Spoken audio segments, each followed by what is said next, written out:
একটা ধন্যবাদ একজনটা না দিয়ে ভাবতাম না। এই ধন্যবাদের মধ্যে আবার রাজনীতির গ্রন্থ খুঁজবেন না। আমাদের বিএনপির জনাব তারেক রহমান সাহেব, এই ধন্যবাদ আমি দিতেই হবে। কেন জানেন? এটা না দিলে আমার হত্যা দায়িত্ব না। তিনি দেখলাম গতকাল পবিত্র ঈদে মিলাদুন্নবী সাল্লাল্লাহু আলাইহি ওয়াসাল্লাম নিয়ে এমন সুন্দর একটা লেখা দিছে, আমি নিজে লেখাটা কমেন্টস করছি। এবং আমি কয়েকদিন আগে দেখছি উনি লন্ডনে যতটা মিলাদ করছে, প্রত্যেকটা মিলাদের মধ্যে তিনি কিয়াম করছে।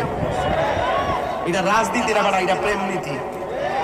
সুন্নি মানি হলো প্রেমের রাজনীতি করে। যারা নবীর পক্ষে থাকবে তাদের পক্ষে আমরা আছি, যারা নবীর পক্ষে থাকবে না তাদের সাথে আমরা নাই। কথা বলে ঠিক না বলেন? তুমি কে, আমি কে? নীরব না বিপ্লব আবিষ্কার করছি।